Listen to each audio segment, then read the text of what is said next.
이어서 외신을 통해 기업 이슈들 살펴보는 픽미업 시간입니다. 오늘도 매일경제신문의 추동훈 기자님과 함께하겠습니다. 안녕하세요. 안녕하세요. 네, 오늘은 또 어떤 소식들이 주요한 기사로 올라와 있을까요? 자, 첫 번째 소식부터 확인을 해볼까요? 네, 올해도 반도체 상승세 계속될 것이다라는 전망이 나오고 있습니다. 여러 기업들이 주목받고 있는데요. 그중에서 대표적인 파운드리 세계 1위 기업 TSMC의 실적이 중요한 이유, 바로 이 반도체 시장의 바로미터이기 때문인데요. 이 4분기 실적이 공개됐습니다. 네, 그럼 기사로 함께 확인해 보도록 하겠습니다. 자, TSMC의 4분기 매출이 예상치를 웃돌았다라는 소식인데요. 자, 지금 준비된 기사가 4분기 매출 호조에 대한 기사입니다. 자, 그런데 내용을 좀 자세하게 들여다보면요. 4분기 매출은 잘 나왔지만 이 전년도 전체를 놓고 보면 역성장을 기록했다고 합니다. 아무래도 지난해 반도체가 불황이었던 만큼이나 좀 그 영향이 있었을 것 같은데요. 자세하게 한번 확인을 해볼까요?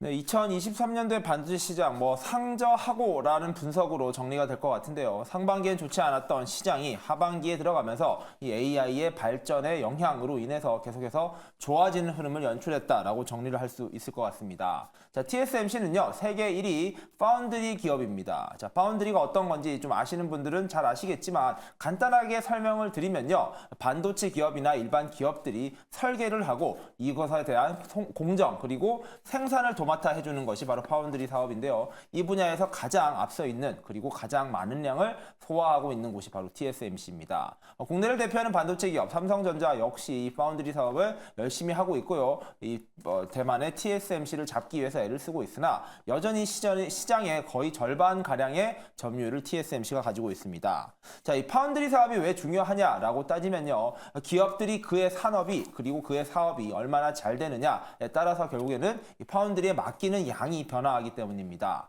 즉, 대만의 TSMC 같은 경우에는요, 자체 역량보다는 같이 함께 일하는, 즉 일을 맡기는 기업들이 얼마나 사업이 잘 되느냐에 따라서 매출 실적이 결정된다라는 부분이 특징이라고 보시면 될 것 같습니다. 그로 인해서 TSMC의 이번 4분기 실적도 결국에는 4분기에 여러 테크 기업들, 반도체를 많이 쓰는 기업들이 얼마나 일을 했냐에 따라서 바뀌었다라는 것으로 보면 될 것 같고요. 4분기에 TSMC 매출 201억 1천만 달러를 기록했다라고 분석이 됐습니다. 하나로는 26조 원 정도가 된다라고 이야기를 하고 있는데요. 전년의 동기가 199억, 즉 이보다는 더 좋은 숫자가 나왔다라고 정리가 되고요. 월가의 추정치가 198억 달러 정도였습니다. 그보다도 약 3억 달러가량 더 나왔으니까 어닝 서프라이즈는 맞다라는 것이죠. 하지만 이게 전부가 아닌 것 같습니다. 이 4분기를 포함해서 여러 가지 지표들을 살펴봤을 때는 조금은 안 좋은 이야기도 나오고 있다라는 것인데요. 대표적으로 지난 12월 한 달 동안의 데이터를 살펴보면요, 매출이 163억 대만 달러로 나왔습니다. 이게 전월 대비로는 14.4%, 전년 동기 대비로는 8.4%나 줄어들었다는 것입니다. 처음에 말씀드린 대로 상반기보단 하반기가 좀 좋긴 했었는데요. 그 흐름이 12월 달, 즉 마지막 달에는 조금 안 좋게 흘러갔다라는 점이 문제점으로 지적이 되고 있습니다. 그 이유도 정확히 있는데요. 바로 아이폰 15의 유행이 계속해서 이루어지지 않으면서 아무래도 중국 시장의 부진이 이 TSMC의 어려움으로 이어졌다라는 겁니다. 앞서 말씀드린 대로 애플 같은 경우에는요, 스마트폰에 설계를 하고 이에 반도체 칩은 TSMC에 수주를 하는 방식입니다. 즉 TSMC의 12월 달 실적이 안 좋았던 것은 여기에 일을 맡기는 애플의 아이폰 판매량이 부진한 것이 영향을 미쳤다라는 점에서는 어려움을 계속해서 이어갈 수 있다라는 점으로 지적되고 있고요. 앞서 처음에 아나운서님이 말씀해 주신 대로 연간 실적도 합계가 됐습니다. 4분기 실적이 나왔으니까요, 23년도 연간 실적도 나올 수 있었겠죠. 23년도 매출이 2조 1617억 대만 달러로 집계가 됐습니다.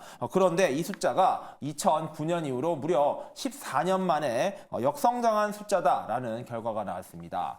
그렇다 보니까 시장에서는 이러한 부진이 계속 이어지는 것이 아닌가라는 이야기가 나오고 있는데요. 전년도 22년도보다도 4.5% 감소했다라는 점은 조금 우려를 키우는 부분이라는 점도 체크해 보시면 좋을 것 같습니다.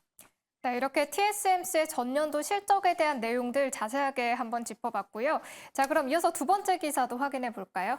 네, 뭐 요즘에 계속 유럽 이야기가 많이 나오고 있습니다. 미국 경제는 연착륙할 것이다라는 기대가 나오는 반면 유럽의 여러 경제 지표들이 부정적으로 나오고 있기 때문인데요. 또다시 발언 하나가 발목을 잡는 분위기입니다. 네, 어떤 발언이었을까요? 기사로 확인해 보도록 하겠습니다.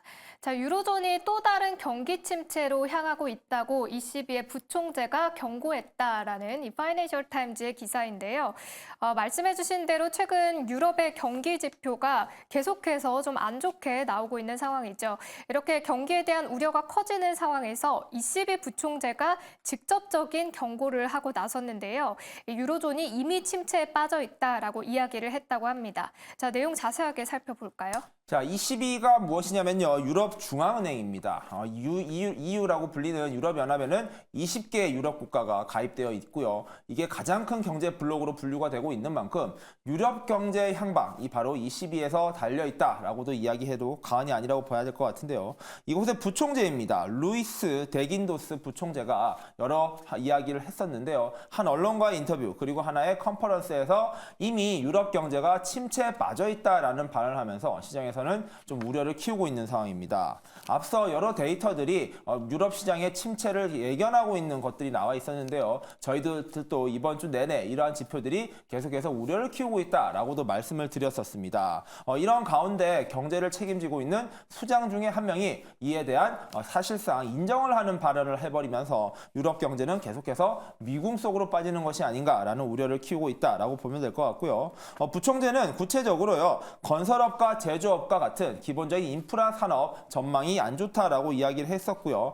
몇 달 안에는 서비스업과 관련된 부진한 지표들도 나올 수 있다라는 이야기도 보탰습니다. 특히 인플레이션 둔화가 이루어지면서 안정적인 경제 성장을 기대하고 금리를 낮출 것이다라는 예견이 나왔었는데요. 이 역시 인플레이션이 다시 높아질 수 있다라는 이야기를 했다라는 점 같이 체크해 보시면 좋을 것 같고요. 실제로 오늘 금방 발표된 CPI, 미국의 지수들 역시 인플레이션이 조금 예상보다 높게 나왔다라는 점은 유럽에서도 비슷한 현상이 일어날 수 있다라는 뜻으로 해석이 되는 만큼 유럽 경제가 오히려 중국 경제 못지않게 24년도에는 글로벌 경제 흐름에 큰 영향을 미칠 수 있는 변수가 될 수 있다라는 데 힘이 실리고 있는 분위기입니다. 네, 유로존의 금리나 시기에 대한 전망에 대해서는 현재 또 의견이 엇갈리고 있는 상황인데요. 앞으로도 계속해서 지표들 잘 체크를 해보셔야 할 것 같고요. 자, 그럼 이어서 마지막 기사로 넘어가 보도록 하겠습니다. 어제 저희가 좀 기다렸던 소식이기도 한데요. 소개해 주실까요? 어제부터 장안의 화제였다라고 해도 과언이 아닌데요. 계속해서 관심들이 가지고 있으셨고요. 여러 언론사 그리고 뉴스에서도 접하시긴 하셨을 것 같습니다. 자, 비트코인 ETF 현물 상품에 대한 미국 SEC의 승인이 결국엔 떨어졌습니다.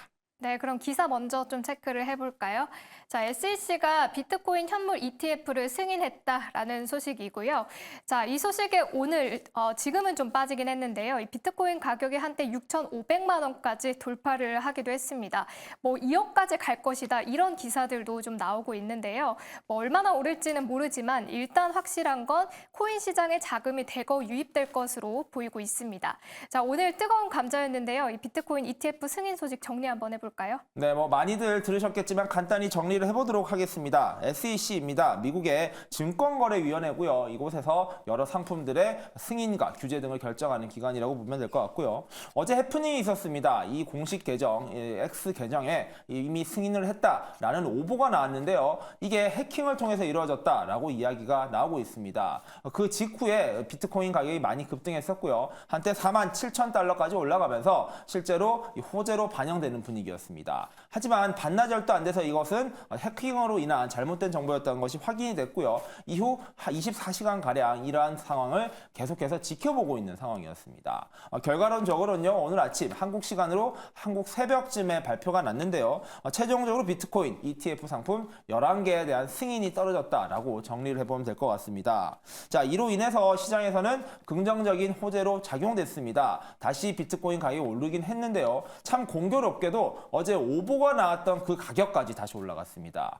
즉 어제 그 오보 시점이 결국에는 선반영 되어버리는 상황이 되어버렸고요. 어제를 기준으로 말씀드리면 비트코인 가격은 하나도 안 오른 게 되는 꼴이 되어버렸습니다. 자, 워낙에도 비트코인이 선반영 되었다라는 이야기가 나와 있었던 현재 과연 앞으로 비트코인은 어디로 갈 것인가를 좀 살펴보셔야 될 것 같고요. 자, 어쨌든 제도권 안으로 들어왔다라는 그 첫 발을 뗐다라는 건 긍정적으로 평가를 해야 될 것 같고요.